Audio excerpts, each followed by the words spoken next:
최적화 일치로입니다. 오늘 내용은 글로벌 봉제 및 의류 생산 공장장이 어떤 전략적 역할을 해야 하는지, 그리고 한국, 베트남, 인도네시아 세 나라의 근로기준법을 어떻게 준수하면서 공장을 안정적으로 운영할 수 있는지 같이 고민해 보겠습니다. 혹시 이런 고민을 하고 계시지 않습니까? 오더는 줄어들고 인건비는 오르고 본사는 원가를 더 낮추라, 납기는 더 단결하라고 요구하는 상황입니다. 그리고 급여 인상과 노동법까지 강화되면서 한순간 관리 미흡이 추가 비용 발생과 오더의 악영향으로 직결되는 시대가 되었습니다. 이 영상을 끝까지 확인하시면 다음 세 가지 문제를 상당 부분 해결하실 수 있습니다. 첫째, 글로벌 공급 과잉과 가격 경쟁 심화 속에서 공장장이 어떤 전략으로 공장을 운영해야 생존과 성장을 동시에 확보할 수 있는지 확인합니다. 둘째, SMV, 실시간 모니터링, ERP, SCM 통합 같은 도구를 활용해 생산성, 원가 품질을 동시에 관리하는 구체적인 프레임을 확인합니다. 셋째, 한국, 베트남, 인도네시아의 근로기준법과 최저임금, 근로시간, 안전보건 규정을 어기지 않으면서도 인센티브와 라인 효율을 높이는 운영 방법을 확인합니다. 오늘 영상의 순서는 다음과 같습니다. 1. 글로벌 봉제 공장장의 현실과 전략적 위상. 2. 생산 계획과 자원 배분, SCM, 수요 예측, 공정, 기계 최적화. 3. 효율성과 원가 관리, SMV, 실시간 모니터링, 예산 책임. 4. 품질 기술 표준과 사람 관리, 공장장의 필수 리더십 덕목. 5. 한국, 베트남, 인도네시아 노동법과 운영 전략의 통합. 6. Q&A 5가지. 7. 결론, 글로벌 공장장의 길. 이제 공장장의 하루를 따라가듯 차분히 확인하겠습니다. 1. 글로벌 봉제 공장장의 현실과 전략적 위상. 지금 이 순간에도 세계 의류 시장에서는 원가 절감, 빠른 납기, 다품종 소로트의 획기적인 생산 능력을 요구하고 있습니다. 패션 소매 시장의 성장률보다 의류 제조 측의 공급 증가 속도가 더 빠르게 움직이면서 산업 전반의 구조적인 공급 과잉이 고착화되었습니다. 굴지의 섬유 회사에서는 재고가 총 자산의 40%를 넘기는 수준까지 상승한 사례도 보고되었습니다. 재고가 자산이 아니라 리스크로 취급되는 환경입니다. 이런 환경 속에서 공장장의 위상은 완전히 달라졌습니다. 이제 공장장은 영업팀의 요청에 맞추는 것이 아니라 판매를 제외한 거의 오더 수주시 관건인 가격 경쟁력까지 아이디어가 필요하며 생산성, 품질, 현장 업무를 총괄하는 말 그대로 공장을 운영하는 전천후 책임자입니다. 원단과 부자재가 공장에 들어오는 시점부터 패턴과 마커, 재단, 봉제, 후가공, 포장, 창고, 보관, 선적, 물류 허브를 거쳐 최종 바이어 창고에 도착할 때까지 전 과정이 공장장의 레이더 안에 들어와 있어야 합니다. 공장장은 생산 차질과 불량, 클레임, 인원 충원 문제, 노동부 점검, 바이어의 윤리 감사까지 동시에 대응해야 합니다. 이 모든 문제를 힘과 열정만으로 버티기에는 한계가 분명합니다. 그래서 오늘 내용의 핵심은 과학적인 관리와 법규 준수를 하나의 축으로 묶어서 공장장이라는 직무를 전략적 리더의 위치로 다시 정의하는 것입니다. 한 가지 상황을 떠올려 보겠습니다. 베트남에 위치한 한 봉제 공장. 한국 본사에서 보낸 메일에는 이번 오더 수주가 부진해 가공임 단가를 5% 더 낮춰야 한다는 내용이 적혀 있습니다. 동시에 베트남 정부는 매년 최저임금을 인상하고 있습니다. 노동자들은 이미 생활비 압박을 이유로 임금 인상을 요구하고 있고 바이어는 여전히 품질과 납기를 양보하지 않습니다. 바로 이 사이에서 공장장은 선택해야 합니다. 잔업과 특근으로 밀어붙일 것인지 아니면 SMV와 라인 밸런스를 재구축해 생산성을 끌어올리면서 각국의 노동법을 준수하는 지속 가능한 구조로 전환할 것인지 오늘은 이 기로에 서 있는 공장장 입장에서 이야기를 풀어가겠습니다. 2. 생산 계획과 자원 배분, SCM, 수요 예측, 공정기계 최적화. 공장장의 첫 번째 축은 계획입니다. 계획이 잘못되면 그 뒤에 품질 관리와 불량 방지 노력도 제 기능을 하지 못합니다. 첫째, 납기에 맞춘 생산 예측 전체 흐름입니다. 생산 관리에서 중요한 지표 중 하나가 예측 정확도입니다. 예측값과 실제 생산량이 얼마나 일치하는지를 보여주는 이 수치는 납기 준수와 직결됩니다. 예측이 부정확하면 납기를 놓치거나 무리한 잔업이나 특근을 하게 됩니다. 공장장은 바이어의 시즌별 오더 수주, 스타일 구성, 리오더 가능성 등을 종합적으로 확인하여 공장에서 실제로 어느 정도의 캐파를 어느 타이밍에 확보해야 할지 판단해야 합니다. 이때 중요한 것은 단순히 이번 시즌 물량이 얼마냐가 아니라 첫째, 스타일별 난이도에 따른 시간당 생산량 차이, 둘째, 각 공정에서의 표준 시간, 셋째, 예상 불량률과 제작업률을 고려하여 실질 생산 능력을 계산하는 것입니다.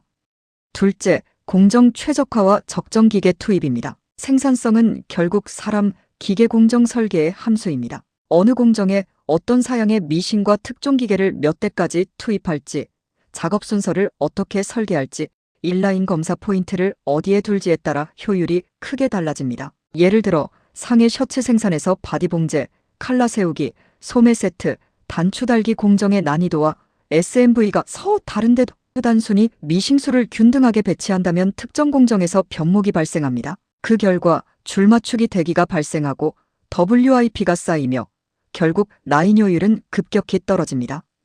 공장장은 다음을 체계적으로 확인해야 합니다. 첫째, 공정별 SMV를 기준으로 시간당 생산량을 맞추는 기계와 인원 배치. 둘째, 성능 저하가 의심되는 기계의 교체 정비 계획. 셋째, 공정별 불량 패턴을 고려한 인라인 검사 포인트 설계.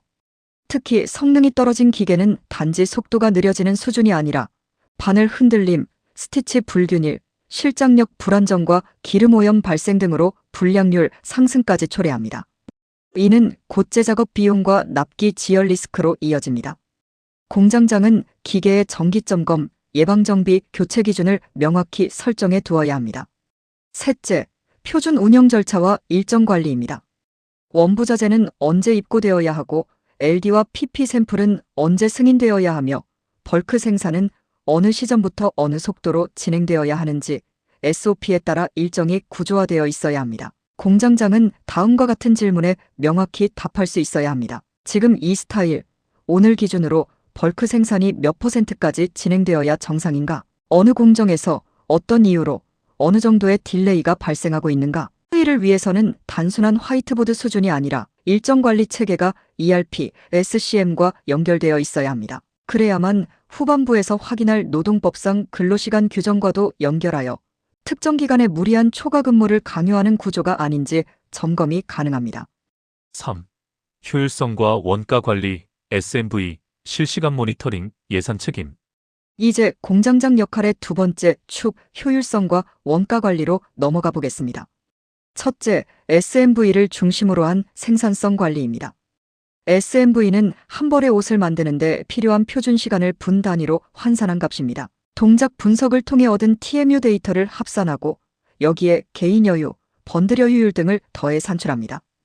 왜 SMV가 중요한가를 한 문장으로 정리하면 이렇습니다. SMV 없이는 감으로 공장을 운전할 수밖에 없고 SMV를 갖추면 수치로 공장을 운영할 수 있습니다. 예를 들어 어느 라인의 SMV 기준 효율이 58.5%에 머물러 있다는 결과가 나왔다고 가정해 보겠습니다. 이 수치는 다음을 의미합니다. 첫째, 설계상 가능한 생산량 대비 실제 생산량이 절반 조금 넘는 수준이라는 것. 둘째, 병목 공정, 비효율 동선, 교육 미흡, 기계 성능 저하 등 어느 지점에 숨은 낭비가 존재한다는 것.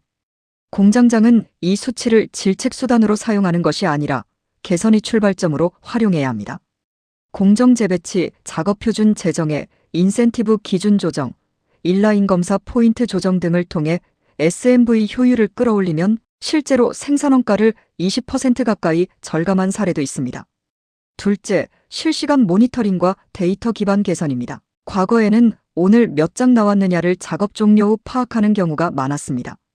그러나 지금은 라인별, 공정별, 작업자별 생산 실적이 거의 실시간에 가깝게 집계되는 시스템이 일반화되고 있습니다. 실시간 모니터링의 장점은 명확합니다. 첫째, 문제가 발생한 지점과 시간을 바로 추적할 수 있어 평균 대응 시간을 30분에서 10분 수준으로 줄일 수 있습니다. 둘째, 특정 공정에서 불량률이 갑자기 치솟거나 생산량이 급감하면 그 순간 바로 관리자와 공장장이 개입할 수 있습니다. 셋째, 이러한 데이터가 축적되면 다음 시즌 비슷하거나 동일한 스타일에서 어느 부분을 미리 강화해야 하는지도 선제적 판단이 가능합니다. ERP와 SCM의 통합 역시 중요합니다. 재고, 생산, 납기, 발주, 선적 정보가 각각 다른 시스템에 분산되어 있으면 감에 의존하는 비율이 커집니다. 반면 시스템이 통합되어 있으면 공장장은 하나면에서 자재 보유율, 공정별 진척률, 출고 대비 생산량, 불량 발생량 이력을 한눈에 확인할 수 있습니다. 셋째, 예산 및 비용 통제 책임입니다. 공장장은 단순히 더 빨리, 더 많이가 아니라 얼마의 비용으로 얼마의 가치를 창출했는가를 책임져야 하는 위치입니다. 그래서 다음과 같은 항목을 명확히 관리해야 합니다. 첫째, 원단 및 부자재 사용률, 재단 마커 효율, 스프레딩 손실, 재단 불량 비율. 둘째, 인건비 라인별 인원 구성, 초과 근무 시간, 인센티브 지급 구조. 셋째, 간접비 공장 전력 사용 패턴, 설비 유지보수 비용, 생산 차질로 인한 항공 운임 등 이 모든 요소를 예산 대비 실제로 비교해 관리하고 필요시 경영진에 보고하는 것이 공장장의 기본적인 예산관리 역할입니다.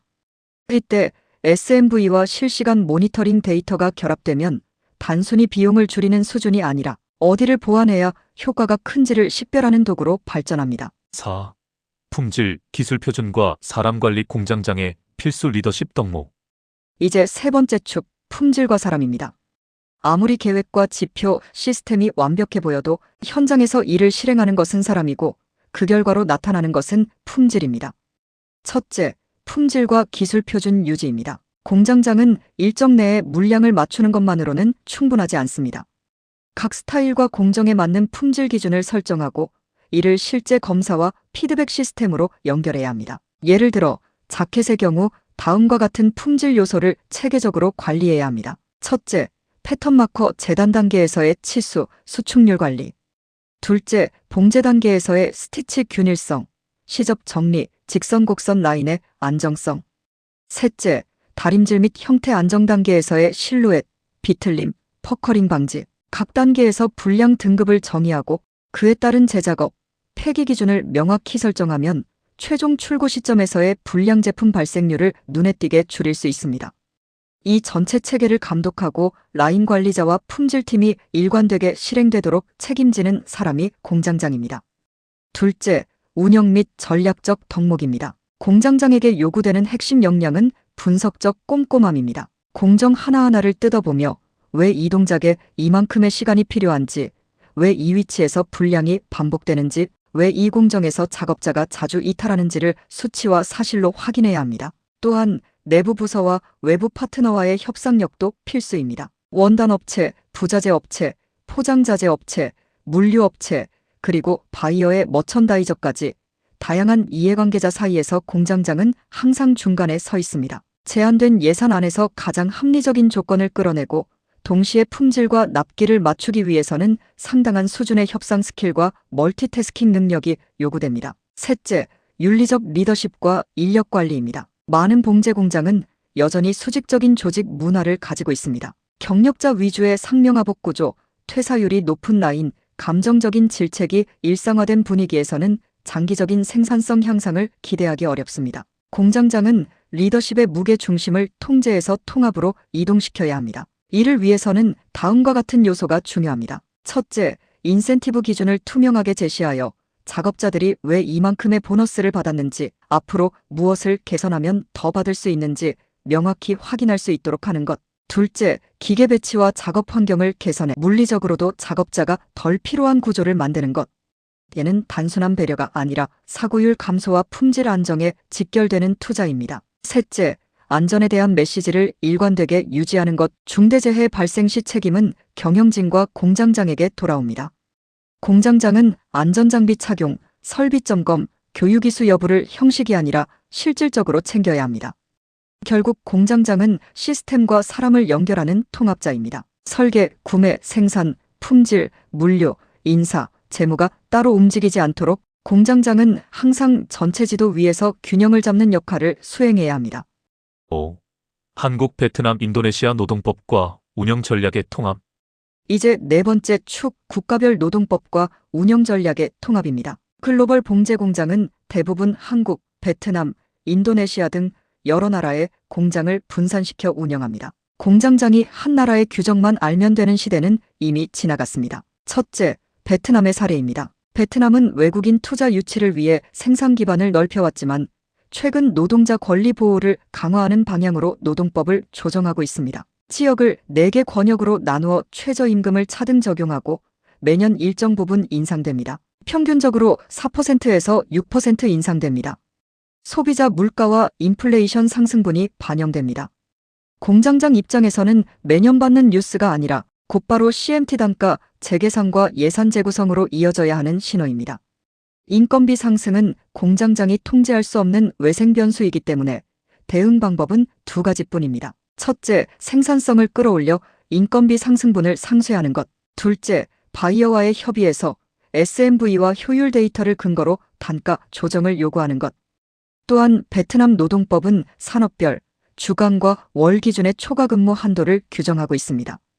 SMV 대비 목표를 무리하게 잡으면 회의를 맞추기 위해 근로시간을 법정 한도 이상으로 작업하는 구조가 생길 수 있고 이는 곧 불법 초과 근무가 됩니다. 공장장은 생산 목표를 설계할 때부터 법정 근로시간을 염두에 두고 라인 캐파를 구성해야 합니다. 둘째, 인도네시아의 사례입니다. 인도네시아는 최저임금이 주, 군, 시 단위로 세분화되어 있고 지역별로 상당한 차이를 보입니다. 이 때문에 급여 계산 과정에서 오류가 발생하기 쉽고 오류가 누적되면 노동 분쟁의 원인이 됩니다. 추가로 인도네시아는 근로자 보호가 강한 편이어서 근로자와 마찰로 인해 부당해고로 판정될 경우 상당히 큰 퇴직금과 보상금을 지급해야 하는 리스크가 있습니다. 공장장은 현지 노동법 전문가와 협력하여 채용, 인사이동, 구조조정 모든 단계에서 법적 절차를 정확하게 지키는 구조를 구축해야 합니다. 노동조합 활동이 활발하다는 점도 특징적입니다. 급격한 생산량 조정, 일방적 시간표 변경, 인센티브 제도 변경은 곧바로 파업이나 집단 행동으로 이어질 수 있습니다. 따라서 공장장은 투명한 정보 공유와 정기적인 노사 협의체를 통해 신뢰를 쌓는 것이 중요합니다. 셋째, 한국의 사례입니다. 한국은 주 52시간제, 중대재해처벌법 등 강력한 근로시간 산업안전 규제를 운영하고 있습니다. 특히 봉제업종 특성상 막판 몰아치기 문화가 남아있는 경우가 많지만 법적으로는 더 이상 용인되기 어렵습니다. 공장장은 생산계획 단계에서부터 주 52시간 한도를 기준으로 인원과 설비를 배치해야 합니다. 급한 오더라고 해서 단기간에 야근과 특근으로만 해결하는 구조는 장기적으로 법적 리스크를 키우는 선택입니다. 안전 측면에서도 한국의 법제는 중대재해 발생 시 경영진과 공장장이 형사적 책임까지 질 수 있도록 설계되어 있습니다. 따라서 안전장비 구비, 설비 보호장치 점검, 유해, 위험 요인 개선, 정기적인 안전교육은 더 이상 형식적인 행사가 아니라 공장장의 생존과 직결되는 업무입니다. 마지막으로 이 세 나라의 공통점은 법규 준수 실패 시 바이어와의 거래 관계가 단번에 끊어질 수 있다는 점입니다. 글로벌 브랜드는 노동안전윤리 규정을 강하게 요구하고 있으며 단 한 번의 언론 보도나 NGO 보고서로 오랜 기간 쌓아온 신뢰를 잃을 수 있습니다. 따라서 공장장은 다음과 같은 통합 전략을 구축해야 합니다. 첫째, 각국 노동법과 사내 규정을 연결한 준수 체크리스트를 정기 점검 항목으로 운영하는 것. 둘째, SMV 목표와 인센티브 제도를 법정 근로시간 최저임금 구조와 함께 설계하는 것. 셋째, ERP SCM 근태관리 시스템을 연동해 데이터로 근로시간과 인건비를 검증할 수 있게 하는 것. 이렇게 하면 생산성 향상과 법규 준수가 서로 충돌하는 것이 아니라 서로를 뒷받침하는 구조로 바뀝니다. 6. Q&A 5가지. 첫 번째, 공급 과잉 시대에 공장장이 가장 먼저 점검해야 할 것은 무엇입니까? 가장 먼저 확인해야 할 것은 바이어별 오더 수주와 생산 예측 정확도입니다. 어떤 바이어, 어떤 시즌, 어떤 스타일에서 오더 수주가 되고 있는지 데이터로 분해해야 합니다. 그 위에 SMV를 기준으로 공장의 진짜 캐파를 다시 계산해야 합니다. 이 과정을 통해 앞으로 어떤 오더를 받고 어느 정도 난이도를 감당할지 생산 전략의 첫 단추가 정확하게 맞춰집니다. 두 번째, SMV를 현장 직원들에게 어떻게 설득력 있게 설명할 수 있을까요? SMV를 빨리 일하라는 도구로 인식시키면 반발이 커집니다. 하지만 SMV의 본질은 작업자의 시간을 보호하는 장치입니다. 같은 임금을 받고도 누군가는 훨씬 어려운 공정을 맡고 있다면 그건 불공평한 구조입니다. SMV는 난이도와 부담을 수치로 보여주어 인력 배치, 인센티브, 공정 분배를 더 공정하게 만드는 기준입니다. 작업자에게는 이렇게 말해주는 것이 효과적입니다. 이 수치가 있어야 당신의 일이 제대로 평가받습니다. 세 번째, 베트남, 인도네시아에서 최저임금 상승을 지키면서도 원가 경쟁력을 유지하려면 첫 단계는 공정에서 숨겨진 불필요한 여유를 없애는 것입니다. 무급 연장 근무, 대기시간 미반영, 준비시간 미기록 등은 노동법 리스크일 뿐만 아니라 생산성 분석을 왜곡합니다. 이 시간을 정확히 기록한 뒤 SMV와 라인 밸런스를 다시 설계하고 불필요한 이동 대기제 작업을 줄이는 방식으로 공정을 재구성해야 합니다. 동선 최적화와 인라인 검사를 강화하면 노동법 준수와 생산성 향상을 동시에 달성할 수 있습니다. 네 번째, 주 52시간제를 지키면서 납기를 맞추려면 어떤 선택이 필요합니까? 이제는 잔업을 늘려 맞추던 방식이 통하지 않습니다. 핵심은 법적으로 가능한 시간 안에서 계획을 다시 짜는 것입니다. 첫째, 시즌 초 바이어 협상 단계에서 공장의 합법적 캐파를 근거로 데이터 협상을 시작해야 합니다. 둘째, 스타일 난이도에 따라 생산 시기를 분산해 특정 주간에 어려운 스타일이 몰리지 않게 조정해야 합니다. 셋째, 필요한 경우 외주나 협력 공장과 분업하여 수평 확대로 대응하는 것이 현실적입니다. 공장장의 역할은 법을 지키는 선에서 가능한 최선을 경영진과 바이어에게 데이터로 설명하는 것입니다. 다섯 번째, 품질, 원가, 납기, 노동법 모든 걸 챙기다 보니 공장장이 너무 벅찬데 어떤 마음가짐이 필요할까요? 공장장은 모든 일을 직접 하는 사람이 아닙니다. 공장장은 시스템을 설계하고 사람을 연결하는 조율자입니다. 첫째, 직접 할 일과 위임할 일을 명확하게 구분하십시오. 전문 분석, 법 해석, ERP, SMV는 담당자를 세워 시스템으로 해결하게 해야 합니다. 둘째, 단기 숫자에 매달리기보다 장기 구조 개선에 집중해야 합니다. 안전, 설비, 교육에 대한 투자는 눈에 보이지 않지만 큰 사고를 막는 보험입니다. 셋째, 스스로도 데이터를 읽고 판단하는 능력을 키워야 합니다. 그래야 현장의 숫자가 보고가 아니라 전략적 의사결정의 무기가 됩니다. 7. 결론, 글로벌 공장장의 길. 오늘 우리는 글로벌 봉제 의류 생산 공장장이 어떤 시각으로 공장을 운영해야 하는지 차분히 확인했습니다. 공장장은 이제 단순히 생산만 맡는 사람이 아니라 수요 예측과 오더 수주 구조, 공정 설계와 기계 투자, 그리고 일정 관리까지 공급망 전체를 조율하는 전략적 리더라는 점을 다시 한번 강조했습니다. 또한 SMV와 실시간 모니터링, ERP, SCM 통합을 통해 공장 운영을 감이 아니라 데이터로 운영하는 방식을 확인하였습니다. 그리고 인센티브 구조를 어떻게 재설계해야 하는지도 살펴보았습니다. 이 과정에서 품질 기준을 명확히 정의하고 인라인 검사와 최종 검사를 체계화하는 일이 단순한 QC가 아니라 공장의 신뢰 자산을 쌓는 일이라는 점, 그리고 이를 가능하게 하는 기반이 분석적 꼼꼼함과 협상력, 윤리적 리더십이라는 사실도 확인했습니다. 이어서 한국, 베트남, 인도네시아의 노동법을 비교하며 최저임금 인상과 근로시간 규제, 안전보건 법제 강화가 단순한 제약이 아니라 공장의 생산성 구조를 다시 설계하는 기회가 될 수 있음을 짚어보았습니다.